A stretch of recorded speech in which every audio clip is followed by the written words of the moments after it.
नत्वा जिनेन्द्रं गतसर्वदोषं सर्वज्ञदेवं हितदेशकं च श्रीजैनसिद्धान्तप्रवेशिकेयं विरच्यते स्वल्पधियां हिताय। 24 भगवान की जय। द्रव्य संग्रहाच्या प्रश्नोत्तरांवर माताजींनी चिंतन लिहिलेलं आहे। त्याचा आपल्याला जीवनात काय उपयोग। द्रव्यसंग्रह जैन सिद्धांत प्रवेशिका, मी द्रव्यसंग्रह म्हटले का? जैन सिद्धांत प्रवेशिकेचा प्रश्न नंबर 3, 5, 6, 7, 8, 16 या प्रश्नांवर थोडंसं चांगलं खुलासा करून चिंतन करून आपल्याला त्याचा किती उपयोग हे सगळं त्याच्यामध्ये सांगितलं आहे। तर पान नंबर 44 आहे। काय चाललंय प्रकरण आपलं?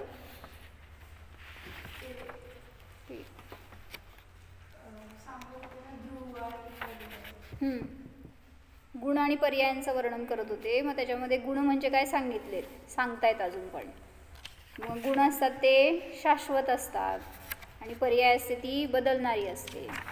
मग तुम्ही पर्यायाला बघून म्हणताय काय? म्हणजे श्रद्धा गुणाचे 2 पर्याय सांगितल्या। कुठल्या? सम्यक दर्शन आणि मिथ्या दर्शन। ज्ञान गुणाच्या पर्याय सम्यक ज्ञान आणि मिथ्या ज्ञान। ज्ञानाचे 2 पर्याय सम्यक ज्ञान आणि मिथ्या ज्ञान। चारित्र्याचे 2 पर्याय म्हणताना सम्यक चारित्र आणि मिथ्या चारित्र। मग त्यामध्ये मिथ्या दर्शन म्हणजे काय ह्याचा खुलासा केला। काय? मैं सुखी मैं दुःखी, आपण म्हणतो ना ते काय छडाला मधलं, मैं सुखी दुखी मैं रंगराव मेरो घर गृह गोधन प्रभाव धन गृह गोधन प्रभाव। त्यात सगळं जे जे काय सांगितलं हे मी माझं हे सगळं मिथ्यात्व आहे। म्हणजे जो त्याला मी समजतो मानतो। आपण पण म्हणतोय की सम्यक दृष्टीची पण म्हणतोय ही पत्नी माझी आहे हे घर माझं आहे। मग काय डिफरन्स झालं पद्मा? सम्यक दृष्टी पण म्हणजे सम्यक दृष्टीची मान्यता समीचीन आहे, व्यवहार करणार तो पण मिथ्या दृष्टी मान्यतेतूनच चुकतोय, मान्यताच चुकली आहे ना। म्हणून त्यांनी एक काय वाक्य ऐकलं मी आज की जर परमात्मा बनायचं आहे सिद्ध बनायचं आहे तर 4 गोष्टी सांगितल्या। काय? जानो मानो ध्याओ और पाओ। सांगा 4 काय? जानो मानो, नुसता वाव करायला तुम्ही काय सांगणार काय नाही। काय? जानो मानो ध्याओ, ध्यान करा त्यांचं, आणि पाओ म्हणजे ज्याला ते पद प्राप्त करायचं त्यांनी काय करा? पहिल्यांदा त्यांचं स्वरूप जाणून घ्या। ज्याला स्वतःच्या आत्म्याला प्राप्त करायचं आहे त्यांनी काय करावं? पहिल्यांदा आत्मा काय आहे ह्याचा परिचय करून घ्या, जाणून घ्या।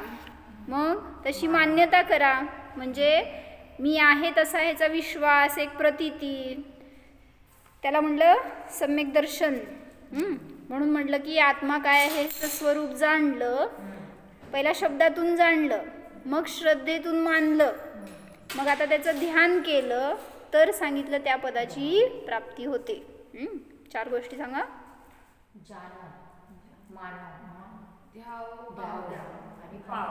वही गुटपुट आहे असं आमच्याकडे त्या वही पेन आणता येतं वय। आता लिहा डोक्यामध्ये आणि घरी जाऊन लिहा वहीमध्ये। तर 4 गोष्टी सांगितल्या। इथं आहे बघा वही पेन, घ्यायचं असं कोणाला।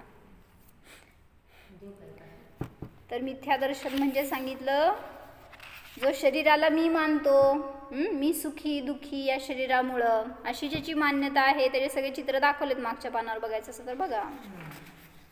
पती गेला तर त्याच्या निमित्तामध्ये सर्वस्व गेला असं मानते आणि दुःखाला प्राप्त होते। मग तिथं का चुकलं? काय चुकलं? म्हणजे शरीर ते पती म्हणजे माझं जीवन, पती म्हणजेच माझं अस्तित्व असं मानलं तर ती चूक झाली। म्हणून म्हटलं की असंच ती पत्नी पतीसाठी रडते। तुम्ही कशासाठी रडताय? कशासाठी रडताय हो? ना आम्ही कुठं रडतोय आपण सगळ्या अनेक गोष्टींसाठी रडतोय। काय मामा? काही शरीरात रोग झाला, त्रास व्हायला लागला, किती आपल्याला आकुलता, ती आकुलता म्हणजेच रडणं आहे। मग ते शरीराला इजा त्याला त्रास म्हणजे मला त्रास, मलाच रोग झाला ही मान्यता। मग हेच सांगतात की मिथ्यात्व आहे, ह्याला सोडा, त्याच्याशिवाय शरीर सोडायचं नाही. जोपर्यंत मिथ्यात्व सुटत नाही, जोपर्यंत असंयम सुटत नाही, तोपर्यंत मला हे शरीर सोडायचं म्हणा की काय नाही म्हणत नाही. म्हणजे मला दीक्षा घ्यायची आहे, तीव्र भाव करायचे तर सम्यक दर्शनपूर्वक भावलिंगत्वपूर्वक दीक्षा घेणार तरच मरणार, नाहीतर मरणार बस म्हणते तिथंच. आयु कर्म म्हणताय करायलाच पाहिजे की. मग ते म्हणायचं म्हणजेच पुरुषार्थ करायचा हाच आहे भाव. त्याच्या माग काय पुरुषार्थ करायचा? ध्यान. ध्यान करा तर चारित्र्य शुद्ध झालं. तिथं काय त्या चारित्र्यात राहिलं सांगा? जिथं श्रद्धा ज्ञान समीचीन झालं तिथं चारित्र्य सुद्धा एकदेश शुद्धीला प्राप्त झालं आणि होणार त्याच्यामध्ये प्रगती. आज लोक त्या चारित्र्याकडेच अडकत आहेत. त्याला शुद्ध करायला, त्याला पूर्ण करायला जात आहेत. त्यामुळं श्रद्धान राहतंय ना, मान्यता राहतीये, ज्ञान करायचं राहतंय, कुठंपर्यंत जाणार? हो ना, मग तेच सांगतेय, पहिल्यांदा ही स्टेप आहे. हो, पहिला आत्मा काय हे जाणत नाही आणि त्यापुढं तुम्ही मग व्रत नियम संयम घेणार, मुनी दीक्षा घेणार, पुढं काय होणार आहे? ते म्हणजे स्मशान वैराग्य झाल्यासारखं तात्पर्य. स्मशान वैराग्य असं नाही. अभ्यास करतील की लोक, भरपूर अभ्यास करून दीक्षा घेतील, पण भेद विज्ञान केलं नाही तुम्ही आणि सगळ्या महाव्रतांचं एकदम काटेकोर पालन करताय. किती उपयोग त्याचा? दोन्ही पण म्हणजे हे पाहिजे पहिला, हे सांगतोय आम्ही निषेध करतच नाही या चारित्र्याचा, पण श्रद्धा नसल्याशिवाय तुम्ही केलेलं सगळं चारित्र्य झिरो आहे.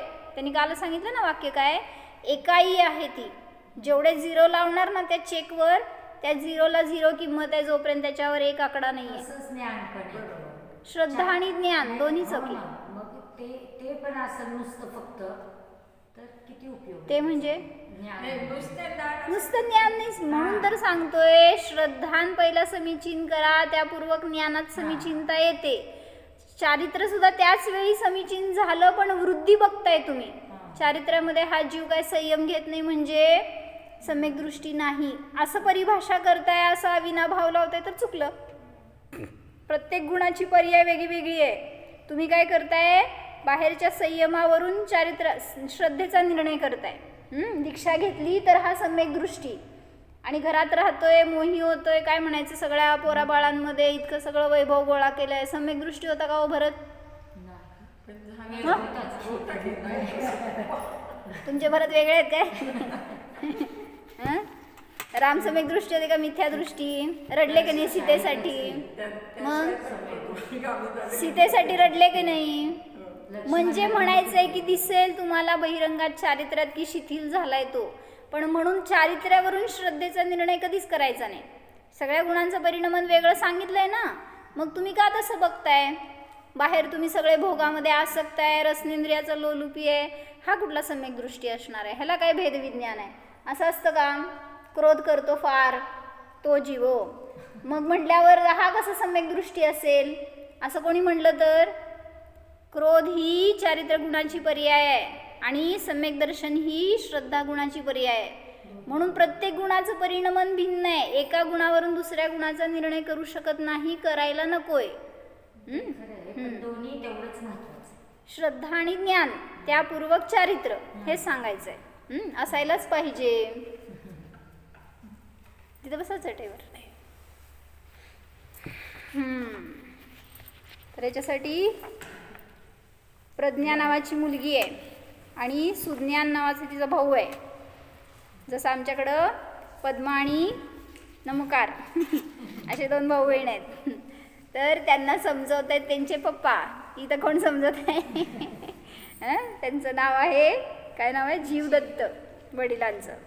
तर त्यांचं कॉन्व्हर्सेशन चालू आहे की गुण किती असतात, गुण कसे असतात, कुठल्या गुणाचं काय परिणमन असतं, शुभोपयोगाने मोक्ष होतो का शुद्धोपयोगाने होतो, असं सगळी चर्चा झाली आहे. आता 44 पानावर सांगतायत. सुज्ञान बोलतोय, वाच. शुद्धोपयोगाने आत्मबुद्धीने सम्यक दर्शन. होय, ते झालं खालचं सुज्ञान. आत्मसाम्राज्यातील गुण कमी जास्त होतात का? प्रज्ञा हे तर त्रिकालात व त्रैलोक्यात शक्य नाही. वरचं वाचलं होतं का? वाचायचं होतं. ते वाचायचं. झालं की उपादान सदृश कार्य असते. झालं तर शुभाने पुण्याचा आश्रय होतो, अशुभाने पापाचा आश्रय होतो. म्हणून शुभ भाव हे आहेत हे सिद्ध केलं त्याच्यामध्ये. एकदेश उपादेय, एकदेश हे आहे. कुठल्या अपेक्षेने उपादेय? हां, जो अशुभात रमलाय त्याच्या अपेक्षेने शुभ भाव कर म्हणून सांगितलं. आणि जो शुभात रमला तर त्याला सांगितलं पुढं जा, अजून शुभ भाव सुद्धा सोडण्यायोग्य आहेत. म्हणजे तुम्ही विजापूरमध्ये राहिला, तिथंच रमला तर तुम्हाला सांगितलं विजापूर सोडा, अकलूजला या. पण अकलूजमध्ये येऊन इथं रमलात तर सांगावं लागतं की सिद्धशिला स्थान आहे आपलं, अकलूज स्थान नाही आहे. पुढं जायचं मामा पुण्याला का अकलूजला? जायचंय कुठं? सिद्धशिलेला. मग कोणाला धरून बसणं योग्य नाही आहे. पुढं चांगलं आहे का अकलूज सांगा? मामा ग बसतो काय, मुंबई चांगलं आहे का अकलूज चांगलं आहे? म्हणजे बाहेर कुठलं स्थान आपल्याला आश्रयभूत नाही आहे. आपला आत्माच आपल्यासाठी आश्रयस्थान आहे. हां, मग त्यांनी विचारलं काय की ते गुण कधी कमी जास्त होतात का? म्हणजे कधी मी तुम्हाला ज्ञान दिलं, सांगा माझं ज्ञान कमी झालं का नाही? का नाही झालं? मी दिलं ना. पैसे दिल्यावर कमी होतात का नाही? मग ज्ञान दिल्यावर पण होत आहे कमी, हो म्हणतात की ते. का नाही कमी होत? मग दिल्यावर ज्ञान कमी होतं का वाढतं? कसं होणार तेच तर विचारते की दिल्याने वाढणार आहे का साठवल्याने वाढणार आहे? हां, धन हां चला द्या. धन दिल्याने वाढतं ह्याची मान्यता नाही आहे आपली. आपण काय म्हणतोय, धन संपतंय ना खिशातलं, किती द्यायचे म्हणले. जसं एक भिकारी आला रस्त्यावरचा समोर दाराच्या तर तुम्ही दान करता, किती आनंदाने दान करता. चला जाऊ दे, तुमचे परिणाम झाले बाबा, खूप चांगले, दान करायचं आहे. ते गेला, दुसरा आला, दिला तुम्ही, तिसरा आला, चौथा आला. आता सांगा इथं काय धर्मशाळा काढली आहे का मी? काय झालं? म्हणजे दानाचे पण परिणाम का होत नाहीत आपल्याला इतके? तिच्या मागं मान्यता आहे ना, दिल्यावर संपतंय. मग करायचं का नाही? बोलू का दाराशी आपल्या किती जणांना? म्हणजे आहे मान्यता तरी ठेवा ना आपली की द्यायला पाहिजे. जसं म्हटलं की तो कोण होता, कर्ण, आणि कर्णाला दानशूर म्हणतात ना. कर्ण आणि कोण होतं बरं? अर्जुन. दोघं जण होते आणि त्यांना कृष्णाने सांगितलं काय की म्हणले कर्णाचं सगळीकडे नाव चाललं होतं, तो दानवीर आहे. मग हे अर्जुनाला नाही पटलं. मग अर्जुन गेला कृष्णाकडे आणि म्हणतो काय की त्यालाच का सगळे दानशूर म्हणतात, मी पण एवढं दान करतोय. मग म्हणले ठीक आहे म्हणले. आणि कृष्णाने बोलवलं अर्जुनाला एक दिवस आणि सांगितलं की असं असं मला एका गावामध्ये एक सोन्याचा पहाड मिळाला आहे, तर त्या पहाडाला खोदून तुला पाहिजे तेवढं दान कर तिथल्या सगळ्या गावकऱ्यांना. थांब की एकदम क्लायमॅक्सच घालून टाकलं. त्यांनी काय केलं, ते म्हणलं, कृष्ण म्हणला की तिथले सगळे गावकरी गरीब आहेत, त्यांना गरज आहे, तर तू दान कर. मग तो गेला आणि काय केला, खोऱ्यानी काढून काढून सोनं देतोय बरं का. कशानी? खोऱ्यानी. कसं काढतात कोणाला माहिती. तर ते काढलं, गोळा करून जसं येईल तसं भरभरून दिलं लोकांना. लोक अशी लाईन लावून उभारली होती सगळी आणि हा भरभरून देत होता, पाहिजे तेवढं घ्या. किती देणार? पर्वत होता.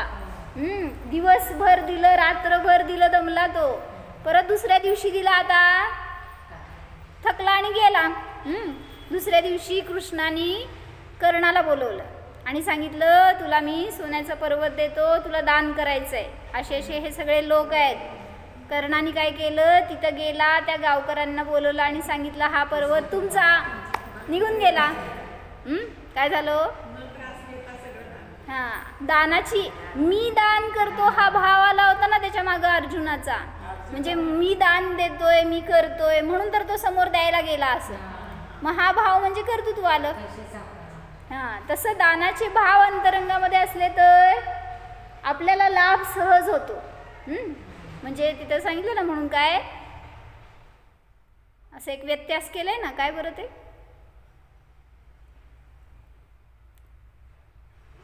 लाभ भला करो तो लाभ होगा. कर भला तो हो.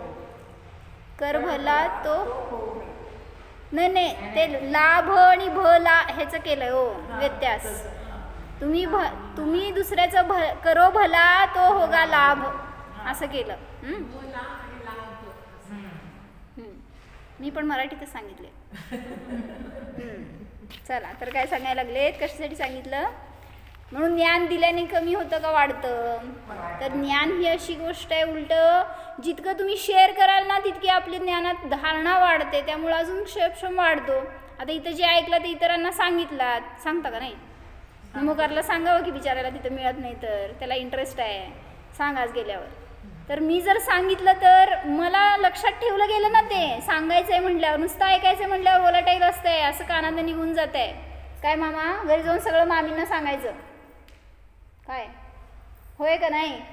गोष्ट सांगायची जाऊन कुठली, बाकीचं सगळं बोलाल की संसारातलं, हे पण बोला जरासं तत्वाचं, भलं होईल आपलं. हां मामी म्हणणार आज मोक्षाला गेला सगळं वाटलं. तर ज्ञान हे दिल्याने वाढतं, ही मान्यता पहिल्यांदा समीचीन करा. तसंच सगळ्या गोष्टी आहेत, आपण दुसऱ्यासाठी करत नाही, ते आपल्यासाठी करतो. का कोणाचं प्रत्येकाचं बघायचं आहे आपल्याला. माझं जीव, मला माझं कल्याण करायचं आहे म्हणून की का त्यांच्या कर्माचा उदय आहे तसा.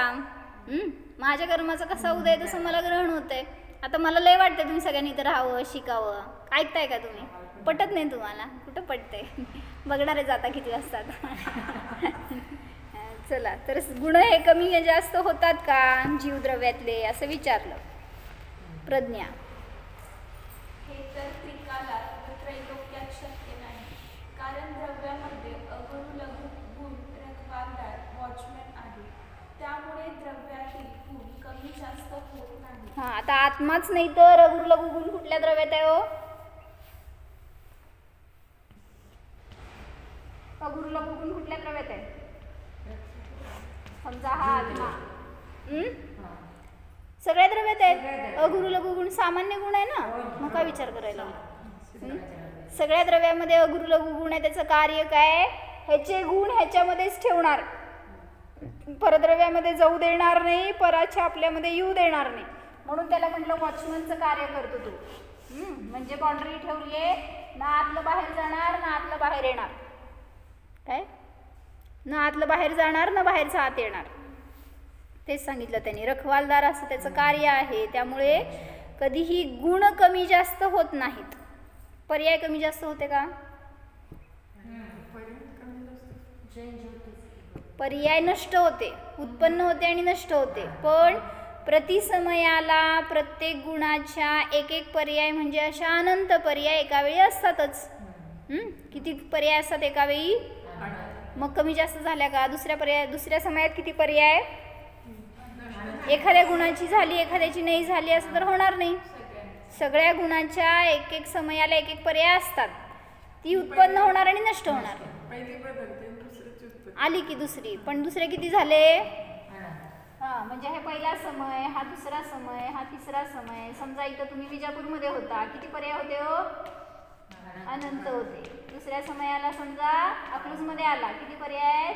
कमी झाले ना. विजापूरचं सगळं ठेवून आला की सगळे तिथंच पर्याय.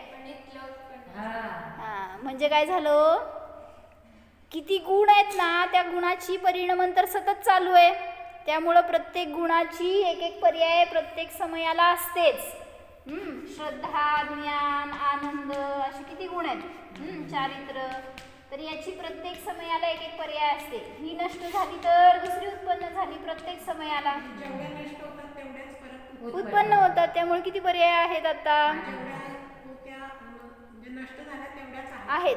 त्यामुळं अनंतता त्याची पण कमी होत नाही. म्हणून गुण फक्त म्हणायचंय काय की पर्याय स्वभावाने क्षणिक आहे. किती पर्याय आहेत असं विचारलं मी. 30 पर्याय आहे का असं नाही विचारलं. गुण किती आहेत ते शाश्वत आहेत, ते अनंत काळापर्यंत अनंतच राहणार.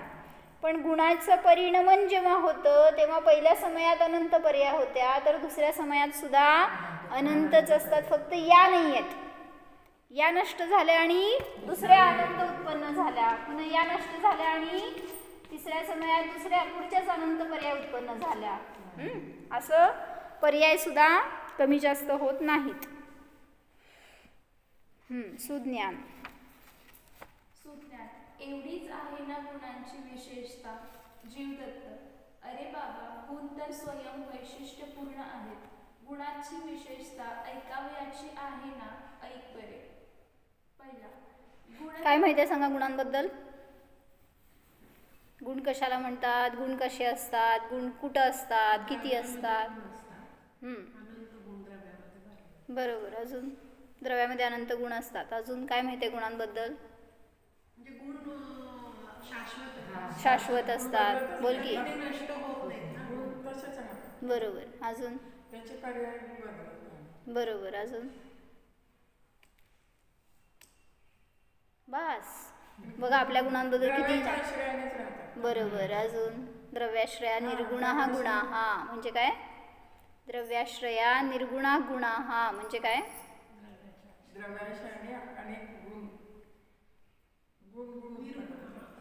निर्गुणा गुणा म्हणजे काय? घेतलंय त्यांनी, पुढं वाचू आपण. गुण द्रव्याच्या आश्रयाने राहतात. गुण स्वयं दुसऱ्या गुणाने रहित आहेत. ह्याला म्हणायचं निर्गुणा गुणा. निर्गुणा गुणा. द्रव्याच्या आश्रयाने गुण राहतात, पण गुणांच्या आश्रयाने गुण नसतात राहत. म्हणजे काय? तुमचा ज्ञान गुण कसा आहे हो? गुण नाही आहेत. म्हणजे तुम्ही ज्ञान गुणाचं वर्णन म्हणजे गुण नाही सांगू शकत. ज्ञान गुण कसा आहे? सोन्याचा पिवळेपणा कसा आहे हो? बस आहे, काय नाही सांगू शकत त्याच्याबद्दल. म्हणून गुण हे निर्गुण असतात. आता तुम्ही म्हणाल की हा मुलगा हुशार आहे, तर हुशार म्हणजे काय? गुण आहे का पर्याय आहे? हुशार ही पर्याय आहे. कुठल्या गुणाची? तो मुलगा कालांतराने ढ झाला तर गुण तर नष्ट होत नाहीत. मग हुशार ही पर्याय आहे. मग तिथं म्हणायचंय की पर्याय ही बदलणारी असते आणि गुण हे शाश्वत असतात. मग हुशार ही पर्याय कुठल्या गुणाची? कुठल्या गुणाची पर्याय आहे? बुद्धी ज्ञान गुणाची पर्याय. इतका का विचार करायला लागलाय? तर असं. पण ती हुशार म्हणजे कसा हुशार आहे, कशात हुशार आहे, हे सगळं पर्यायच झालं. फक्त त्या गुणाला तुम्ही गुण नाही सांगू शकत. ज्ञान गुण कसा आहे तर आहे, बस. पर्यायाकडून कथन कराल, पण त्या गुणाच्या आश्रयाने गुण नसतात. म्हणून त्याला गुण निर्गुण म्हणतात. म्हणून गुण निर्विशेष स्वरूप आहेत. काय म्हणलं? गुण स्वयं दुसऱ्या गुणाने रहित आहेत, म्हणून गुण हे निर्विशेष स्वरूप आहेत. द्रव्याश्रया निर्गुणा गुणा असं सूत्र सांगितलंय.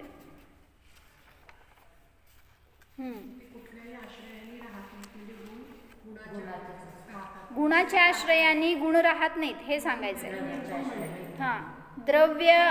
द्रव्याच्या आश्रयाने गुण राहतात, पण गुणांच्या आश्रयाने गुण नाही राहत. त्यामुळं त्यांना निर्गुण म्हणलं. पुढं. गुण द्रव्याचे विशेष आहेत, म्हणून वाच की पुढच्या पानावर आहे. म्हणून गुण विशेष स्वरूपी आहेत, द्रव्य सामान्य स्वरूपी आहे. काय सांगायला लागले? द्रव्याच्या आश्रयाने गुण राहतात म्हणलं, पण गुणाच्या आश्रयाने गुण राहत नाहीत. मग इथं द्रव्य झालं सामान्य आणि त्याचे गुण झाले विशेष. जर मला सांगा गुण सामान्य असेल तर विशेष काय आहे? विशेष काय असतं? गुण जर सामान्य तर विशेष काय? काय भैया? द्रव्याचे गुण असतात, गुणांचे पर्याय. गुणांची पर्याय असते, त्यामुळे गुण सामान्य म्हटलं तर पर्यायाला विशेष म्हणायचं. काय कळलं?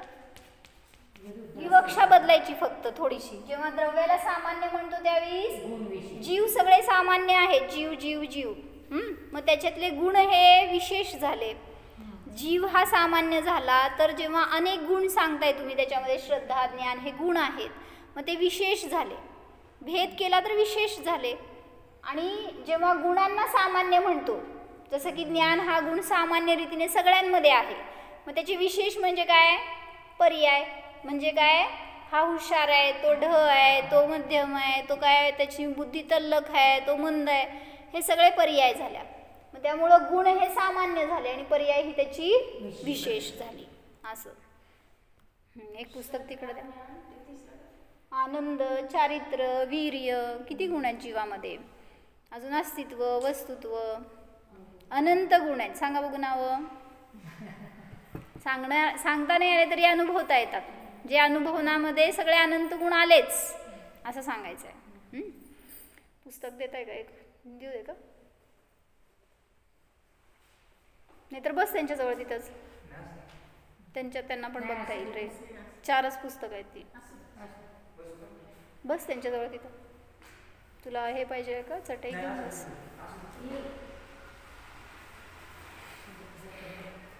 काय सांगितलं? सर्व गुण द्रव्याच्या प्रत्येक प्रदेशावर असतात. हे सांगितलं नाही तुम्ही मला. गुणांबद्दल काय काय माहिती आहे? तर गुण हे द्रव्याच्या सर्व भागात राहतात आणि सर्व अवस्थेत राहतात. हे पण एक गुणांबद्दल विशेष वर्णन आहे ना. आणि गुणांच्या सोबत गुण राहतात. बरोबर. ते पहिलं पॉईंट सांगितलं की. दुसरं पॉईंट सांगितलं द्रव्य सामान्य आहे तर गुण विशेष आहे. तिसरं पॉईंट सांगितलं द्रव्याच्या सर्व प्रदेशांमध्ये ते गुण राहतात. तिसरं गुण द्रव्य दृष्टीने नित्य व पर्याय दृष्टीने अनित्य आहेत. द्रव्य दृष्टीने म्हणजे द्रव्याकडून पाहिलं तर प्रगतीताई मोबाईल जप्त केला जाईल असं म्हणतात, नाहीतर पाण्यात टाकून देईन असं म्हणतात. काय सांगितले? मी अशुद्ध झालो. म्हणजे द्रव्य दृष्टीने गुण हे नित्य आहे द्रव्याकडून पाहिलं तर, आणि पर्याय दृष्टीने म्हणजे गुणांचं परिणमन पण चालू आहे, त्या अपेक्षेने पर्याय अनित्य आहे. कसं बघायचं पर्यायाला, गुणाला अनित्य? पर्याय जास्त आहेत. नाही तसं नव्हे. ज्ञान गुण आहे ना, त्याची पहिल्या समयाला झालेली पर्याय, अशा ह्या 3-4 पर्याय झाल्या समजा, तर सगळीकडे ज्ञान गुण समान आहे. मग द्रव्य दृष्टीने पाहताना हा नित्य आहे, पण पर्याय दृष्टीने अनित्य का म्हणलं? काय बदललं? ज्ञान गुणात काय बदललं? कमी ज्ञान आहे, जास्त ज्ञान. मग ती पर्याय झाली. ज्ञान गुण कुठं अनित्य झाला? गुण नष्ट झाला का? मग गुण कसा नष्ट होईल? मग गुणाला अनित्य का म्हणलं? ते ज्ञानातच असतो ना, म्हणून अनित्य का? ज्ञान हे गुणच आहे की. तेच मग तो म्हणून अनित्य का? मीच विचारते, तुम्ही मला विचारायला लागलाय. पर्यायानुसार त्याने बदलत राहतात. हा, काय म्हणायचं? आता समजा तुम्हाला या विषयाचं ज्ञान नव्हतं, 2:45 आता 2:46 झालेत, याचं ज्ञान झालं.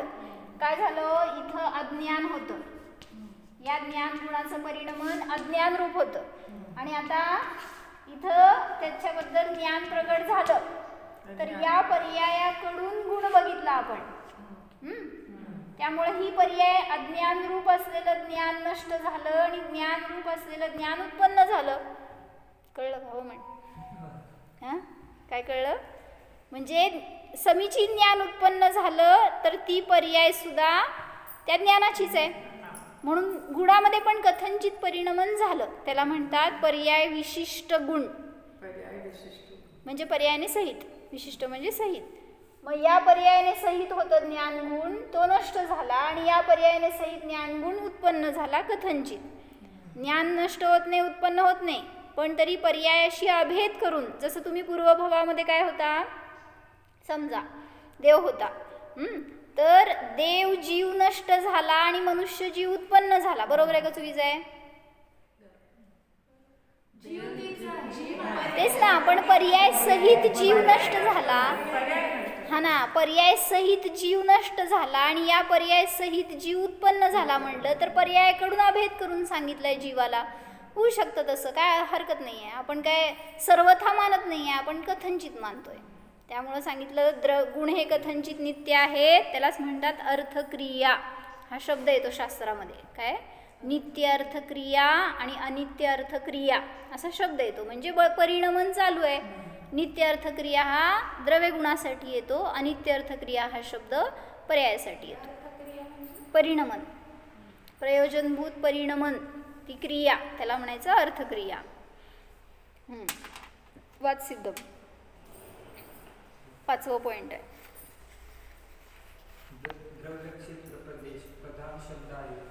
ऐक, हे मामांना ऐकायला जोरात लागतंय, म्हणजे शब्द जोरात लागते आवाज. कसं वाजायचं? द्रव्य क्षेत्र प्रधान शब्द आहे, समजलं का काय म्हणायचं आहे? तर गुण भाव प्रधान शब्द आहे, गुण द्रव्याचा स्वभाव आहे. काय समजलं? द्रव्य म्हणताना क्षेत्र प्रदेश दाखवले जातात. असंख्यात प्रदेशी असतं ते द्रव्य असतं, पण गुण किती प्रदेशी असतं हे नाही सांगायचं. गुण हे भावात्मक सांगितलं जातं. म्हणजे काय? ज्ञानगुण कसा आहे, त्याचा स्वभाव काय आहे, असं ते गुण हा शब्द स्वभावासाठी सांगितला जातो आणि द्रव्य हा शब्द प्रदेशासाठी सांगितला जातो. असं एक त्यांनी भेद करून सांगितलं आहे. गुण हा द्रव्याचा स्वभाव आहे. जसं म्हणलं की सोनं, सोनं हे कुठलं द्रव्य आहे? पुद्गल द्रव्य आहे, द्रव्य आहे. आणि पर्याय म्हणजे त्याचं कुंडल, बरोबर. गुण गुण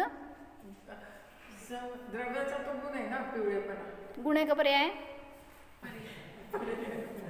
गुण कुठला आहे? गुण कुठला आहे? गुण कुठला आहे? ए ताई, पुद्गलाचे गुण सांगायचे आपल्याला, कुठं कुठं चाललंय. मग स्पर्श रस गंध वर्ण हे सोन्याचे गुण आहेत. सोन्याचा भाव किती आहे? सोन्याचा भाव स्पर्श रस गंध वर्ण आहे. हो, हे लक्षात ठेवायचं आहे. ते लक्षात ठेवलं की त्याच्याशी मोह होत नाही. म्हणून आम्ही असं काही काय वाचलं, द्रव्याचं शुद्ध परिणमन होता. तुम्ही समोर माझ्या काय ऐकलं सांगा? द्रव्याचं शुद्ध परिणमन पाहिलं तर त्याच्याविषयी रागद्वेष मोह उत्पन्न होत नसतात. जसं जीव म्हणून पहा, आपल्या मुलाला, आपल्या परिजनांना, आपल्या पतीला, आपल्या आईवडिलांना, तर त्यांच्याविषयी जीव म्हणून पाहताना राग होतो का द्वेष होतो भैया? घरातले म्हणते जा पुण्याला जा शिक, राग होतो का द्वेष होतो? म्हणजे त्यांना जर जीव म्हणून पाहिलं तर शुद्ध दृष्टी आली तर त्याच्याविषयी रागद्वेष होत नाही. तसं परमाणू म्हणून पाहिलं पुद्गलाला, सोन्याचा तो परमाणू म्हणून बघा, परमाणूबद्दल किती आकर्षण असणार, किती त्याच्याबद्दल रागद्वेष, हा माझा मला पाहिजे. परमाणू दिसणार पण नाही आहे तुम्हाला, तो सोन्याचा असला तरी दिसत नाही, कारण सूक्ष्म आहे. त्यामुळं शुद्ध द्रव्याचं स्वरूप हे कोणाला विभाव उत्पन्न करत नाही. कशासाठी सांगितलं? द्रव्य हा शब्द क्षेत्रप्रधान आहे आणि गुण हा शब्द भावप्रधान असतो. पुढं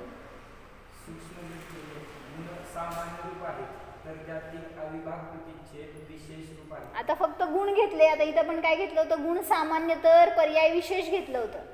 समजा गुण सामान्य घेतले तर त्याच्यामध्ये असणारे अविभाग प्रतिच्छेद म्हणजे शक्तीचे अंश, त्याचे अनंत अविभाग प्रतिच्छेद असतात प्रत्येक गुणामध्ये, तर ते अविभाग प्रतिच्छेद विशेष झाले. गुण हे सामान्य झालं तर त्यातले अंश जे असतात ते विशेष झाले असं म्हणलं. पुढं गुणाची एका वेळेस एक पर्याय असतो. एकच ज्ञानाची, आता मला खूप ज्ञान प्रगट झालं. किती पर्याय उत्पन्न झाल्या? एका समयात एकच पर्याय उत्पन्न होत असते. जसं 12व्या गुणस्थानामध्ये ते मुनिराज, कुठलं ज्ञान होतं त्यांच्याजवळ?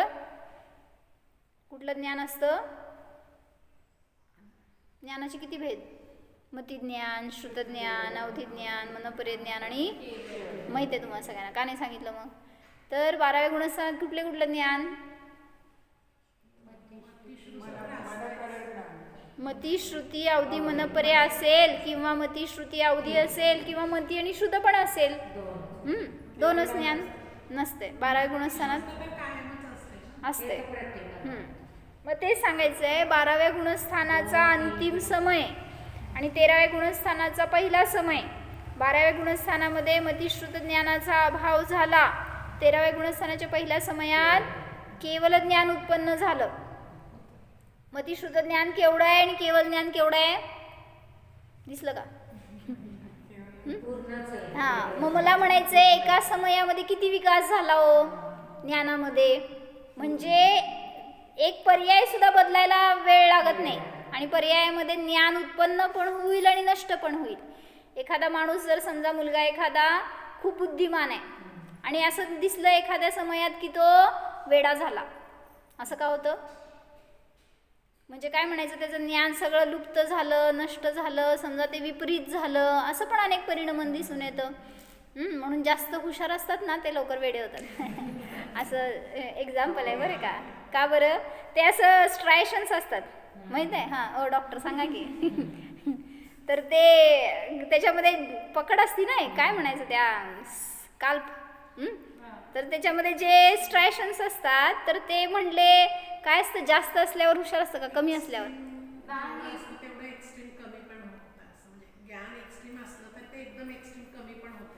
नाही नाही, ते त्याच्यावर डिपेंड असतंय. ते जास्त असले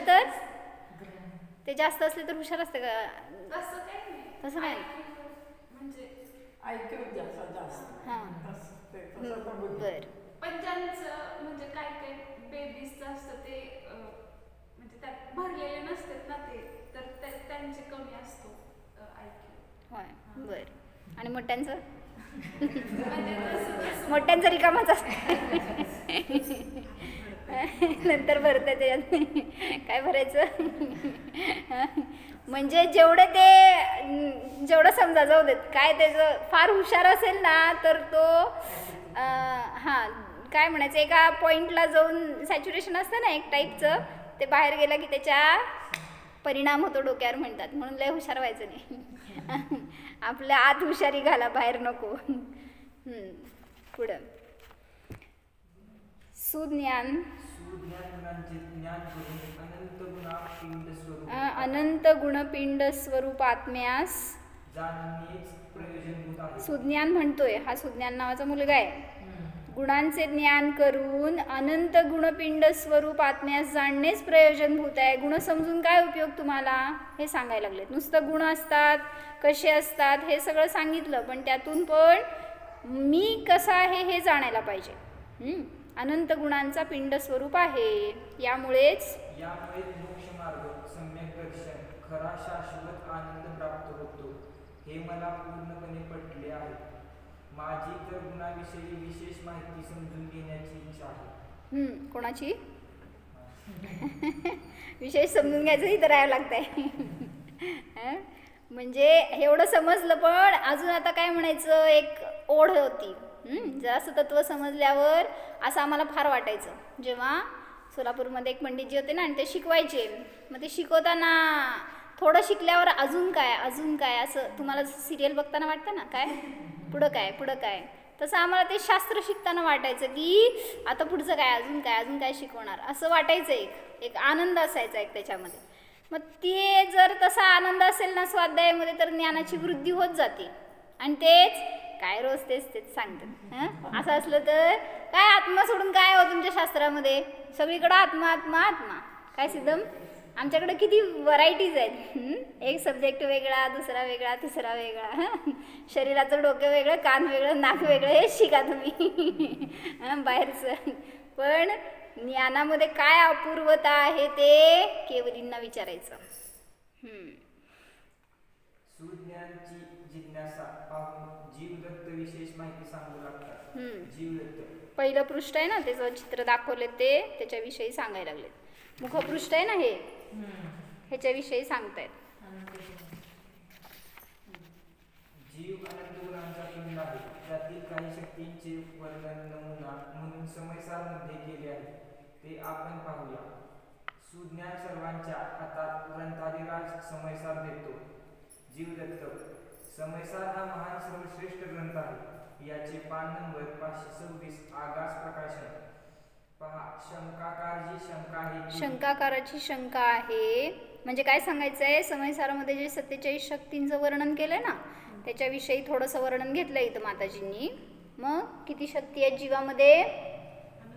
अनंत शक्ती आहेत. त्यामध्ये 47 शक्तींना एक सिम्बॉल म्हणून, एक सॅम्पल म्हणून सांगितलंय, पण तेवढेच शक्ती आहेत असं नाही. मग त्या शक्तींचं स्वरूप कसं असतं, कुठली शक्ती महत्वाची? सगळ्याच शक्ती इम्पॉर्टंट आहेत. त्यामध्ये जीवत्व शक्तीवर जीव जगतो. म्हणून सांगतात की या शरीराच्या शक्तीवर मी जगणारा नाहीये. ह्याच्यामध्ये दुर्बळता आली तर मला काय वाटतं, किती माझी शक्ती गेली, मी दुर्बळ झालो, मी अशक्त झालो. का वाटतंय असं? पैसे गेले तर अशक्त वाटतं का शक्तिमान वाटतंय? कशाने शक्ती हो? औषध घ्यायचं विसरलं, गोळी. BP वाला पेशंट असते ना, ते विचार करून करूनच बिचारा जास्त BP वाढतंय त्याचा. गोळीच घेतली नाही, आज संपले गोळ्या, कसं होणार, आलं तर काय करायचं, म्हणजे काय झालं? असंच हार्ट अटॅक आल्यावर पण काय होत आहे, येणार असते अजून ते बरं का, ते विचार करूनच बिचारा ओढून घेत आहे मागं, संपलं, झालंच. कोरोना झालं नसणारे मेले आणि झालेले जगले असे अनेक जण. काय मामा, कोरोना झालतं का? कोरोना तुम्हाला झालतं का विचाराले? कोरोना झालं होतं का? नव्हतं झालं? कसं काय? स्ट्रॉंग आहे एकदम तुम्ही. कोरोना झालं होतं का म्हटलं हो तुम्हाला? आलं, ऐकू आलं का? तुम्हाला कोरोना झालं होतं का? नाही झालं. कसं काय?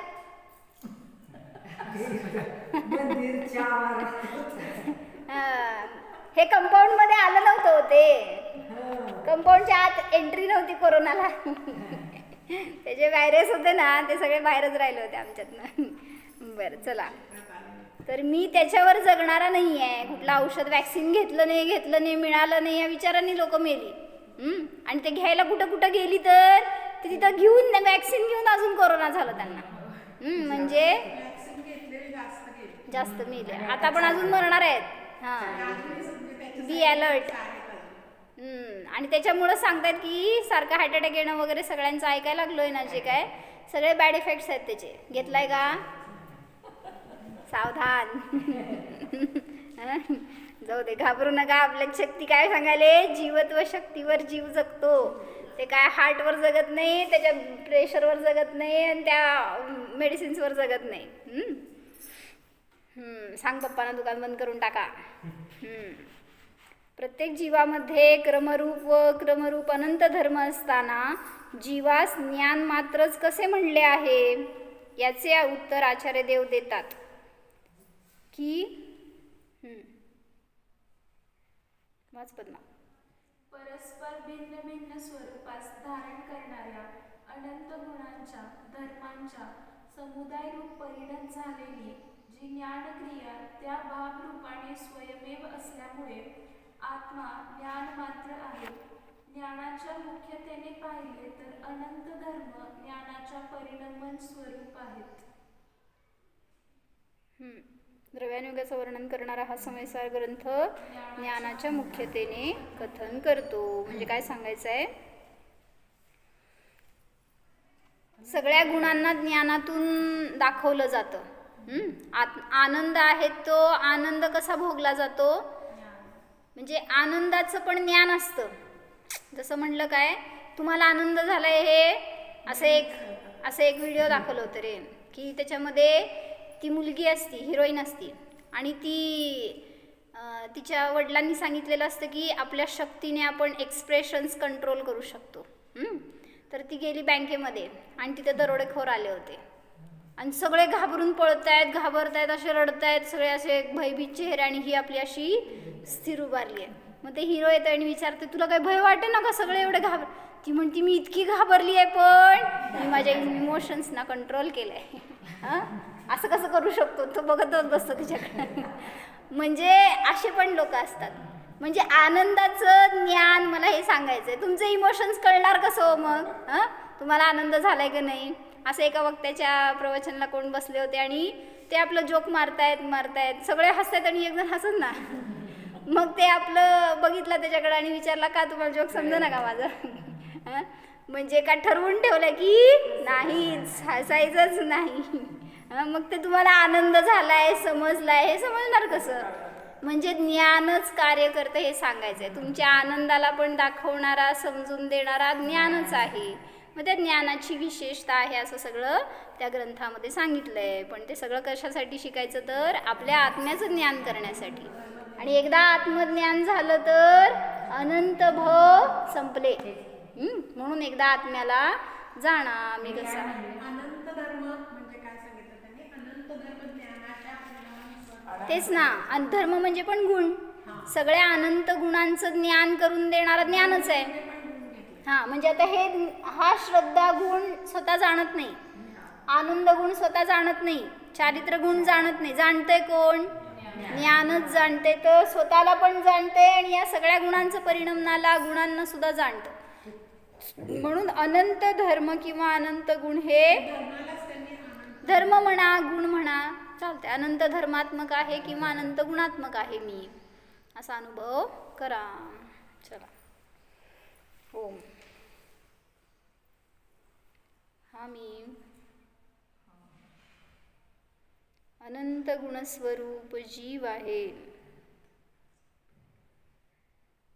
अनुभवण्याचा प्रयत्न करा. माझ्यामध्ये ज्ञान, आनंद, चारित्र, श्रद्धा, वीर्य, अस्तित्व आदी अनंत गुण आहेत. या अनंत गुणांचा हा मी पिंड स्वरूप आहे, जाणणारा मात्र आहे. सामान्य विशेषात्मक स्वरूप आहे.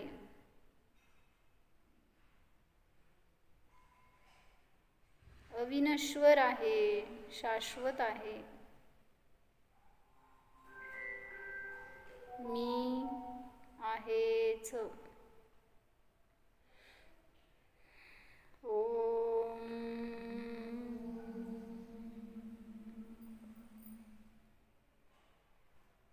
विसर्जन.